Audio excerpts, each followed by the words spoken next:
ಮೂಲತಃ ನವಲುಂದ ಕಾಂಗ್ರೆಸ್ ದೊಡ್ಡ ಶಕ್ತಿ ಇದು. ನಮ್ಮಲ್ಲಿ ಆಟೋಮೆಟಿಕ್ಲಿ ಲೀಡು ಯಾರೇನು ಜಗತ್ತೇಳಿ ನಾವು ಕನಿಷ್ಠ 1 ಲಕ್ಷಕ್ಕಿಂತ ಹೆಚ್ಚಿಗೆ ಓಟ್ ಹಾಕ್ಸ್ಬೇಕು ಅಂತ ತೀರ್ಮಾನ ಮಾಡಿದ್ವಿ. ನಾವು ಅಧಿಕಾರಕ್ಕೆ ಬಂದ್ರೆ ರೈತರ ಸಂಪೂರ್ಣ ಸಾಲ ಮನ್ನಾ ಮಾಡ್ತೀವಿ. ಆಮೇಲೆ ಮಹಿಳೆಯರಿಗೆ 1 ಲಕ್ಷ ರೂಪಾಯಿ ಕೊಡ್ತೀವಿ ಅನ್ನೋದು, ಅದ್ರ ಕೂಡ ಇನ್ನೂ ಯುವಕರಿಗೆ 1 ಲಕ್ಷ ಕೊಡ್ತೀವಿ, ಶಿಷ್ಯ ವೇತನ ಕೊಡ್ತೀವಿ ಅಂತೇಳಿ ಆ 5 ಗ್ಯಾರಂಟಿ ಕೂಡ ಭಾಳ ದೊಡ್ಡ ಶಕ್ತಿಯನ್ನು ಕೊಡ್ತಾವೆ. ಮೋದಿಯವರು ಏನು ಮಾಡ್ಯಾರ ಅನ್ನೋದಕ್ಕಿಂತ ಹೆಚ್ಚಾಗಿ ನಮ್ಗೆ ಏನಾಗಿಲ್ಲ ಅಂತ ತಿಳಿದೋ ಭಾಳಿದೆ. ನಾವು ಈ ದೇಶಕ್ಕೆ ಇರ್ತಕ್ಕಂಥ ಜನರಿಗೆ ಕಪ್ಪೋಣ ತೊಗೊಂಬಂದು ನಿಮ್ಮ ಅಕೌಂಟಿಗೆ 15 ಲಕ್ಷ ಹಾಕ್ತೇವೆ.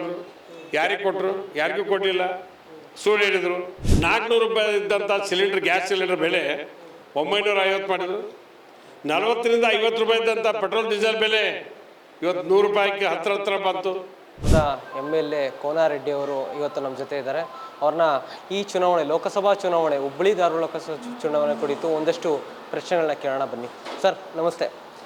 ಹುಬ್ಬಳ್ಳಿ ಧಾರವಾಡ ರಾಜಕೀಯ ದೊಡ್ಡ ಮಟ್ಟಿಗೆ ನಡೀತಾ ಇದೆ. ಈ ಸಲ ಕಾರ್ಯಕರ್ತರ ಆದಂಥ ಹೊಸಟಿಯವರು INC ಇಂದ ಬಂದಂಥವ್ರು ಮತ್ತು IOC ಇಂದ ಬಂದಂಥವ್ರು, ಯೂತ್ ಕಾಂಗ್ರೆಸ್ಸಿಂದ ಬಂದಂಥವ್ರು ಅವ್ರಿಗೆ ಟಿಕೆಟ್ ಕೊಟ್ಟಿದ್ದಾರೆ. ಜೋಶಿ ಈ ಬಾರಿಯ ಸೋಲು ಕಾಣ್ಬೋದಾ ಅಥವಾ ಆ ಥರ ಏನಾರು ಕಾಣ್ತಿದ್ಯಾ ಇಲ್ಲಿ ಹುಬ್ಬಳ್ಳಿ ಧಾರವಾಡಲ್ಲಿ? ಸರ್, ಧಾರವಾಡ ಲೋಕಸಭಾ ಕ್ಷೇತ್ರ ಇವತ್ತು ಚುನಾವಣೆ ಭಾಳ ದೊಡ್ಡ ಮಟ್ಟದಲ್ಲಿ ರಂಗೇರಿದೆ. ಕೇಂದ್ರ ಸಚಿವರಂಥ ಪ್ರಹ್ಲಾದ್ ಜೋಶಿ ಸಾಹೇಬ್ರ ವಿರುದ್ಧ ನಮ್ಮ ಧಾರವಾಡ ಜಿಲ್ಲಾ ಯೂತ್ ಕಾಂಗ್ರೆಸ್ ಅಧ್ಯಕ್ಷರು, ಆತ್ಮೀಯರು, ನನ್ನ ಜೊತೆ ಹೋರಾಟ ಮಾಡ್ಕೊಂಬಂದಂಥ ವಿನೋದ್ ಹೊಸೂಟಿ ಅವರಿಗೆ ಈ ಬಾರಿ AICC ಅಧ್ಯಕ್ಷರಂಥ ಸನ್ಮಾನ್ಯ ಮಲ್ಲಿಕಾರ್ಜುನ್ ಖರ್ಗೆ ಸಾಹೇಬರು, ಶ್ರೀಮತಿ ಸೋನಿಯಾ ಗಾಂಧಿ ಮೇಡಮ್ ಅವರು, ರಾಹುಲ್ ಗಾಂಧಿ ಅವರು ಮತ್ತು ವಿಶೇಷವಾಗಿ ನಮ್ಮ ಇನ್ಚಾರ್ಜ್ ಅಂತ ರಣದೀಪ್ ಸುರ್ಜೇವಾಲಾ ಸಾಹೇಬರು, ಮುಖ್ಯಮಂತ್ರಿ ಸಿದ್ದರಾಮಯ್ಯ ಸಾಹೇಬರು ಮತ್ತು KPCC ಅಧ್ಯಕ್ಷರಂಥ DK ಶಿವಕುಮಾರ್ ಸಾಹೇಬರು ಇವತ್ತು ಅಧಿಕೃತವಾಗಿ ಘೋಷಣೆ ಮಾಡಿದ ನಂತರ ಮೊದಲನೇದಾಗಿ ಸಣ್ಣಾಗಿ ಹೋಗಿ ನಾವು ಇವತ್ತು ಎಲ್ಲಿಗೆ ಬಂದೇವೆ ಅಂದ್ರೆ ಗೆಲುವಿನ ಹಂತಕ್ಕೆ ಬಂದ್ಬಿಟ್ಟಿವಿ. ನನ್ನ ಅನಿಸಿಕೆ ಪ್ರಕಾರ ಹುಬ್ಬಳ್ಳಿ ಧಾರವಾಡ ಇನ್ನೊಂದು ಸ್ವಲ್ಪ ಫೈಟ್ ಮಾಡಿಬಿಟ್ರೆ ನಮ್ಗೆ ಗೆಲುವು ನಿಶ್ಚಿತ. ಆ ಹಂತಕ್ಕೆ ಬಂದ್ಬಿಟ್ಟಿದೆ. ನವಲಗುಂದ ಜನ ಈ ಸಲ ಕೈ ಹಿಡಿತಾರ ಕಾಂಗ್ರೆಸ್, ಅದರಲ್ಲೂ ಹೊಸಟಿಯವ್ರನ್ನ ಕೈ ಹಿಡಿತಾರ ಅಂತ ಅಲ್ಲ. ಮೂಲತಃ ನವಲುಂದ ಕಾಂಗ್ರೆಸ್ ದೊಡ್ಡ ಶಕ್ತಿ ಇದು. ನಮ್ಮಲ್ಲಿ ಆಟೋಮೆಟಿಕ್ಲಿ ಲೀಡು ಯಾರೇನು ಜಗತ್ತೇಳಿ ನಾವು ಕನಿಷ್ಠ 1 ಲಕ್ಷಕ್ಕಿಂತ ಹೆಚ್ಚಿಗೆ ಓಟ್ ಹಾಕ್ಸ್ಬೇಕು ಅಂತ ತೀರ್ಮಾನ ಮಾಡಿವಿ. ಪಂಚ ಗ್ಯಾರಂಟಿಗಳನ್ನೇನು ಮಾನ್ಯ ಮುಖ್ಯಮಂತ್ರಿ ಅಂತ ಸಿದ್ದರಾಮಯ್ಯ ಸಾಹೇಬರು KPCC ಅಧ್ಯಕ್ಷರು ಸಹಿ ಮಾಡಿಕೊಟ್ರು.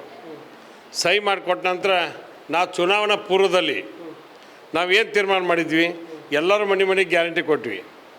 ಕೊಟ್ಟ ನಂತರ ಜನರಿಗೆ ಒಂದು ವಿಶ್ವಾಸ ಬಂತು, ಕಾಂಗ್ರೆಸ್ ಪಕ್ಷ ಇವನು ಈಡೇರ್ತದೆ ಅಂತೇಳಿ. ಈಗ 5 ಗ್ಯಾರಂಟಿಯನ್ನು ಜಾರಿ ಮಾಡಿಬಿಟ್ಟಿವಿ. ಗ್ಯಾರಂಟಿ ಈ ಯೋಜನೆಯನ್ನು ಜಾರಿ ಮಾಡೋ ಪೂರ್ವದಲ್ಲಿ ನನಗೆ 86,100 ಮತ ಹಾಕ್ಯಾರ. 22,199 ಲೀಡ್ ಆಗಿದೆ. ಇವತ್ತು ಗ್ಯಾರಂಟಿ ಜಾರಿ ಮಾಡಿದ ನಂತರ ಮತ್ತಿನ್ನೂ ಹೆಚ್ಚು ಬರ್ಬೇಕಲ್ಲ ನಮ್ಮದು.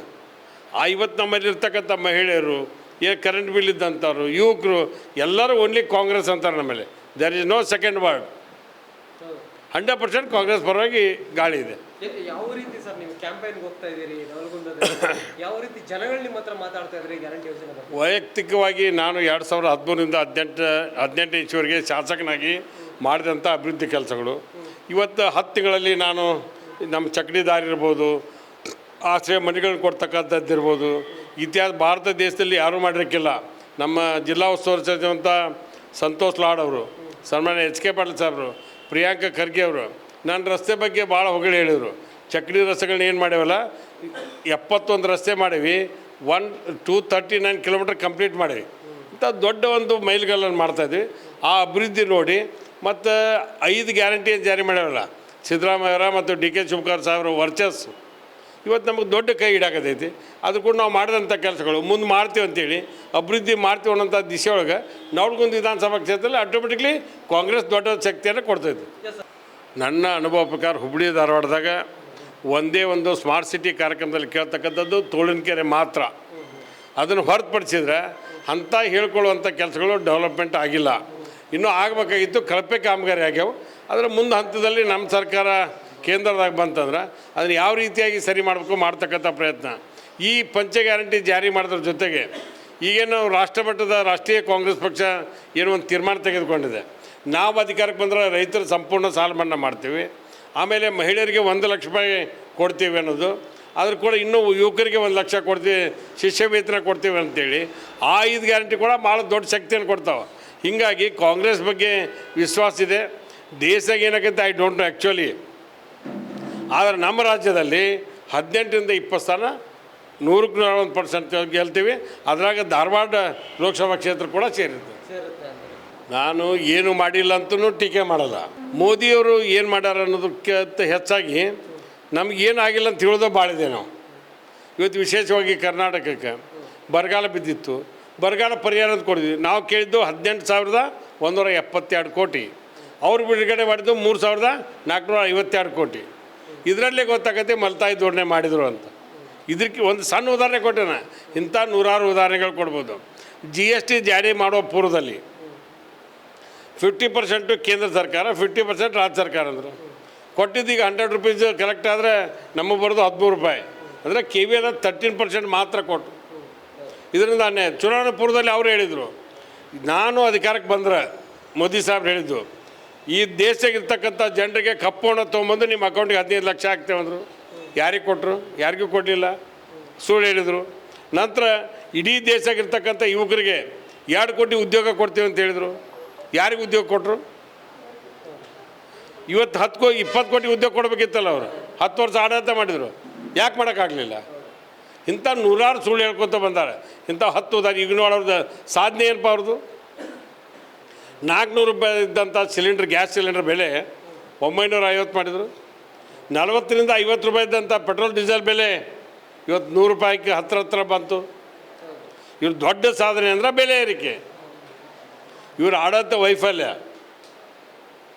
ಅದಕ್ಕೆ ಇವತ್ತು ಎಲ್ಲ ಕನ್ನಡ ಆಗಿದೆ, ಜನರಿಗೆ ತಿಳುವಳಿಕೆ. ನಮ್ಮ ದುಡ್ಡು ಕಡಿಮೆ ಬರ್ತಾಯಿದೆ ಅಂತ ಗೊತ್ತಿದೆ. ಎಂತೆಂಥ ಸ್ವಾಯತ್ತ ಸಂಸ್ಥೆಗಳನ್ನ ಇವತ್ತು ಖಾಸಗಿಯವ್ರಿಗೆ ಇವ್ರು ಕೊಟ್ಟರು. ಏರ್ ಇಂಡಿಯಾ ಏನಾಯ್ತು? BSNL ಏನಾಯಿತು? ಇವತ್ತು ರೈಲ್ವೆ ಮರಕೊಂಡ್ರು. ಇಂಥ ನೂರಾರು ಸಮಸ್ಯೆಗಳದ ನಮ್ಮ ಎದುರಿಗೆ. 23 ಸ್ವಾಯತ್ತ ಸಂಸ್ಥೆಯನ್ನು ಖಾಸಗಿಯವ್ರು ಕೊಟ್ಟರು. ಅಲ್ಲ, ನನಗೆ ಅಲ್ಲೇ 100ಕ್ಕೆ 101 ವಿಶೇಷವಾಗಿ ಮಹಿಳೆಯರು ಯಾವುದೇ ವಿಷಯ ಬಂದಾಗ ಇವತ್ತು ಕಾಂಗ್ರೆಸ್ಸನ್ನು ಬಿಟ್ಕೊಟ್ಟು ಮಾತಾಡ್ತಾ ಇಲ್ಲ. ಯಾಳ್ದಾಗೂ ನಾವು 2,000 ರೂಪಾಯಿ ತೊಗೋತೀವಿ ಭಾಗ್ಯ ಲಕ್ಷ್ಮಿನ, ಆಮೇಲೆ ಇದನ್ನು ಭಾಗ್ಯ ಜ್ಯೋತಿ ತೊಗೋತೀವಿ, ಕರೆಂಟ್ ಬಿಲ್ ಫ್ರೀ ಆಗಿದೆ, 10 kg ಅಕ್ಕಿ ಕೊಡತ್ತಾರ, ಯುವಕರಿಗೆ 3,000 ಕೊಡತ್ತೀವಿ, ಡಿಪ್ಲೊಮಾದವ್ರಿಗೆ 1500 ಕೊಡ. ಜನರಿಗೆ ಯಾರು 8,000 ತೊಗೋತೀವಲ್ಲ ಆ ಭಾವನೆ ಅವ್ರಿಗೆ ಇರ್ತೈತಿ. ಎಂದೂ ಕೂಡ ಕಾಂಗ್ರೆಸ್ ಪಕ್ಷವನ್ನು ಬಿಟ್ಟು ಬೇರೆ ಕಡೆ ಓಟ್ ಹಾಕಲ್ಲ. ಈಗ ಉದಾಹರಣೆಗೆ ಮಹದಾಯಿ ಕಳಸಾ ಬಂಡೂರಿ ಯೋಜನೆ ನಮ್ಮ 4 ಜಿಲ್ಲೆ 13 ತಾಲೂಕಿಗೆ ಒಂದು ಆಶಾಕಿರಣ.